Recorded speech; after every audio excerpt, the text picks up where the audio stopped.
Coucou les amis, j'espère que tout le monde va bien. Je suis contente de vous retrouver dans cette nouvelle tranche d'informations sur ma chaîne YouTube. Commencez par vous abonner massivement, demandez à vos amis et connaissances de s'abonner également pour continuer à me suivre l'essentiel de l'actualité du football européen, et on reviendra en RDC pour parler léopard de la RDC avec notamment la crise des attaquants pour cette double confrontation face à l'Angola les 14 et les 17 prochains de ces mois. Commençons au niveau de la première ligue, madame, messieurs, où les matchs se sont joués ces week-ends. Je vais tout simplement vous donner les scores des équipes qui ont gagné et après, je vais achever avec les classements provisoires des différents championnats, la Bundesliga, la Liga 1 Uber Eats, la Série A. Et voilà, commençons avec Manchester United qui a battu, en tout cas la surprise de tout le monde, Everton sur les scores de 3 buts à 1. Et les premiers buts d'Edison Cavani, l'international uruguayen, au niveau de Manchester United. C'était le week-end dernier. Chelsea qui a battu Sheffield sur les scores de 4 buts à 1 avec notamment les buts d'Abraham qui lui ne cesse de chercher en tout cas à marquer ses jeunes attaquants anglais. Crystal Palace qui a battu Leeds sur les scores de 4 buts à 1 également. Et Manchester City, Liverpool se sont soldés sur les scores de 1 but partout. Et West Ham qui a battu Fulham. West Ham, sachez qu'il y a quand même Arthur Massoua, l'international congolais là-bas, et Fulham également, l'international congolais Nesques Kebano. Donc c'était un but pour West Ham en défaveur de Fulham, de Nesques Kebano. Arsenal qui a perdu face à Aston Villa sur les scores de 3 buts à 0. Et du côté de la Ligue 1 Uber Eats, le Paris Saint-Germain qui a battu Rennes sur les scores de 3 buts à 0. Les doublés de Moïse Kean, plutôt de André Di Maria, et un but de Moïse Kean qui est sorti sur blessure, notamment pour parler encore de cette Ligue 1 Uber Eats. Beaucoup d'absence, hein, ça ajoute à la liste en tout cas. Moïse Kean qui venait d'arriver du côté d'Everton en prêt pour une année, il est blessé lui aussi. Kylian Mbappé absent, Neymar absent, ça va être très très dur pour les Parisiens quant aux prochaines échéances de la Champions League et l'UEFA. Malgré cela, le Paris Saint-Germain est tout simplement premier du classement provisoire avec 24 points. Lille vient en deuxième position, 19 points. Rennes qui a été battu ces week-ends vient en troisième position avec 18 points. L'Olympique de Marseille 4e, 18 points, et l'Olympique lyonnais 5e, 17 points. Partons du côté de l'Angleterre pour vous donner rapidement les classements provisoires. Leicester qui remonte en tête du classement provisoire. C'était compliqué la saison dernière. Leicester était deuxième du classement, derrière Liverpool tout simplement. Et Leicester était très efficace la saison dernière. Et cette fois, il passe en premier en termes de classement provisoire. Tottenham de Mourinho vient en deuxième position. Liverpool, champion en titre, troisième. Bon voilà, dans tous les cas, c'est les football. Il n'y a pas assez d'écart en termes de points. Un seul point les sépare du premier, soit voilà 17-18. Southampton est tout simplement quatrième avec 16 points. Et Chelsea, 5e, 15 points. Retrouvez tous les classements, en tout cas de cette Première Ligue, sur les sites officiels de la Première Ligue. Passons du côté de la Bundesliga avec les classements provisoires après différents matchs. Leipzig, Dortmund qui a affronté le Bayern Munich. Dortmund qui a ouvert les scores mais a fini par perdre. Les Bayern est en tête avec 18 points. Leipzig en deuxième position, 16 points. Les Dortmund 3e, 15 points.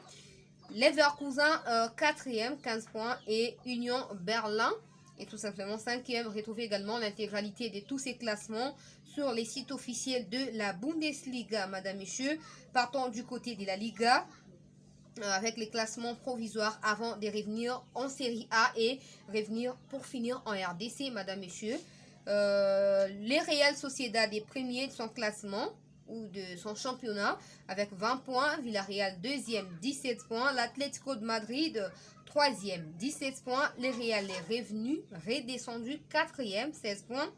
Et Grenade 5e avec 14 points. Madame, messieurs, avec ces cauchemars du Real Madrid ces week-ends face à Valence. 4 buts à 1, horrible avec cette autobie de Raphaël Varane. Mais voilà, si on dit que le Real n'est pas encore stable avec son système de jeu depuis le début de cette saison, même si ça reste une très grande équipe avec autant de surprises, ce n'est pas suffisant parce qu'on ne peut pas gagner demain et perdre après-demain, ou gagner aujourd'hui et perdre demain. C'est tout simplement pas bien pour une grande équipe qui veut reconquérir l'Europe après 3 saisons successives en étant champion de l'Europe. Le Real Madrid, il va devoir faire mieux avec notamment Zidane qui fait trop confiance à Karim Benzema, qui pour moi n'est pas aussi grave que c'est là après quelques saisons d'exploit aux côtés de Cristiano Ronaldo. Son leadership n'est pas bon, hein. Au lieu de rassembler, au lieu d'unir, il est tout simplement en train de diviser.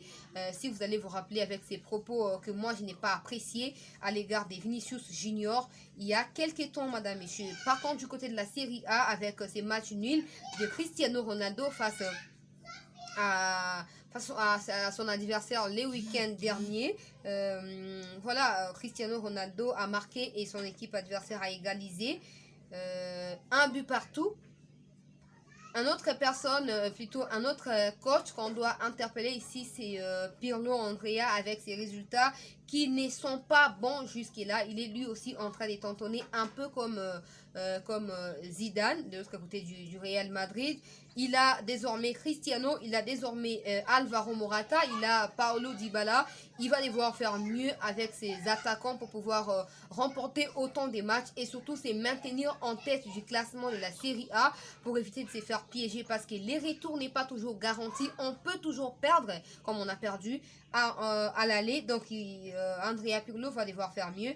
Pendant ce temps, Ibrahimovic et l'AC Milan continuent à maintenir la tête ou à se maintenir en tête du classement provisoire de la Serie A avec 17 points. Sassuolo vient en deuxième, 15 points. Napoli, 3e, 14 points.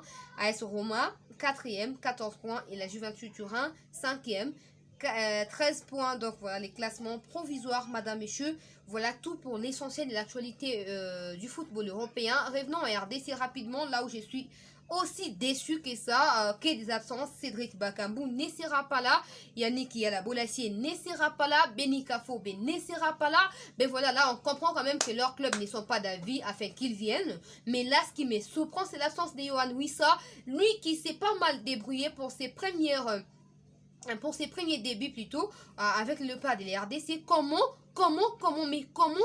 Omari peut nous expliquer cette absence ou ces absences? Il n'est pas le seul au fait. Je vais vous citer les noms des absents ici, mais vraiment moi je suis totalement choquée. Si on a réussi à faire un match nul face aux Lions de l'Atlas du Maroc, notamment les Marocains, lors de la trêve internationale des matchs amicaux et tout, c'est grâce à Yohan Wissa. Et Constant Omari se permet de ne pas chercher à donner des passeports à ses binationaux. Mais quelle honte! Vous cherchez à avoir des joueurs qui sont encore jeunes, talentueux, qui ont des doubles nationalités, mais vous vous foutez carrément, en tout cas, de ne pas chercher les moyens, de ne pas réunir les moyens pour ramener au pays ces joueurs. Mais c'est quoi cette honte que vous infligez au peuple congolais, au fait? C'est quoi ces délires de Constant Omari? Je suis hyper choquée par son attitude face à ces joueurs.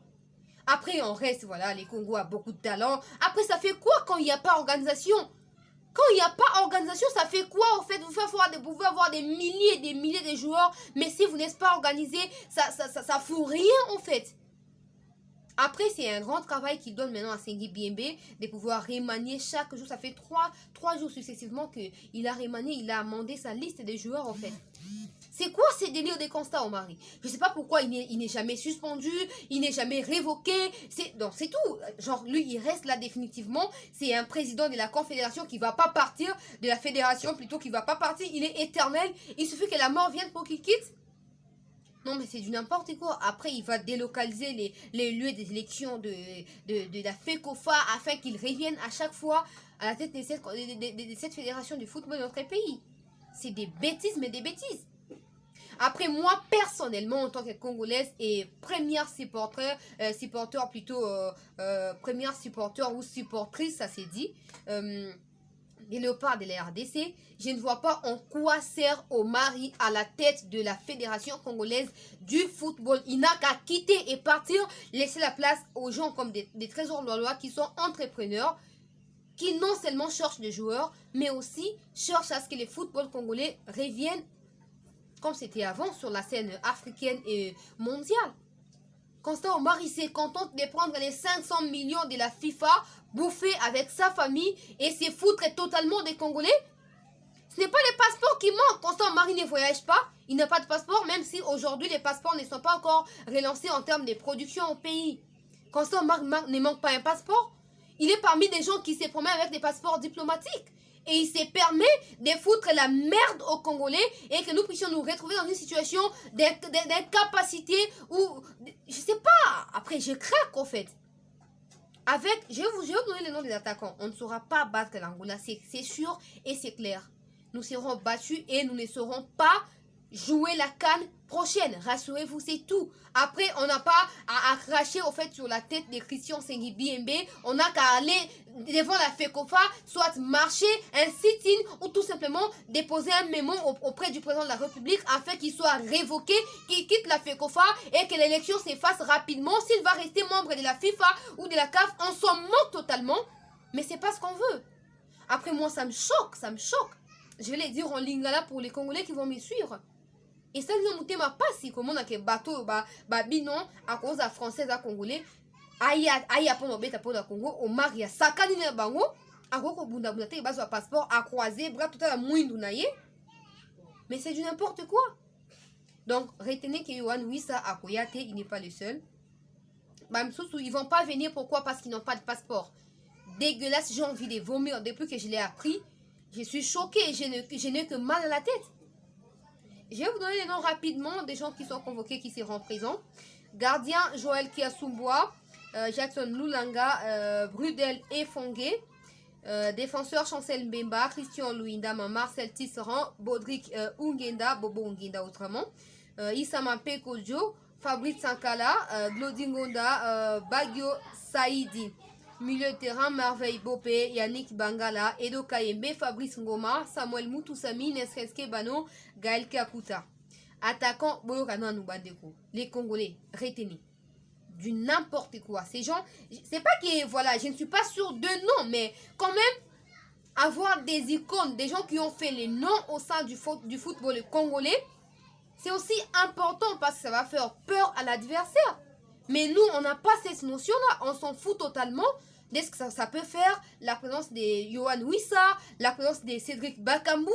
On se contente de prendre des contribuables et à FIFA, de l'argent des FIFA pour bouffer. On a même de l'argent pour réhabiliter, achever les travaux au niveau du stade des Martyrs de la Pentecôte. Jusqu'à là, il n'y a rien. Je sais pas, Omar, il fout la merde, en fait. Il fait quoi à la tête de la FECOFA? Il fait quoi? Je sais pas, il fait quoi? Du n'importe quoi. Prenez les noms des attaquants. Jordan Botaka, Joël Béa, Daka Bangou, Joël Ngandou et Ben Malango.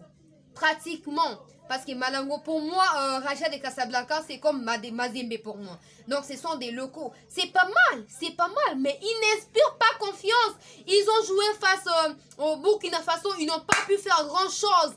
On a vu Yohan Wissa devant les Maroc faire grand-chose. Et aujourd'hui, il s'est foutu totalement. Voilà. Là, je suis hyper choquée et je ne peux plus continuer. Retenez ça. Partagez en commentaire ce que vous pensez de tous les sujets qui sont évoqués ici, madame, messieurs. Pronostiquez également pour les deux rencontres de Léopard de la RDC, les 14 et les 17 novembre prochains. Celui qui va réussir son pronostic aura droit à une dédicace sur ma chaîne YouTube, comme ça a été le cas avec Dr John Bondile à partir de Bruxelles. Merci de votre attention soutenue à cette tranche d'information. Merci également à tous ceux qui contribuent d'une façon ou d'une autre pour soutenir ma chaîne à travers leur abonnement, à travers leur soutien, diverses façons. Donc, je vous suis très reconnaissante. Merci au Dr John Bondile à Bruxelles pour son soutien inlassable à ma chaîne, inconditionnel à ma chaîne. Prenez bien soin de vous. On se retrouve prochainement pour une nouvelle vidéo. À bientôt.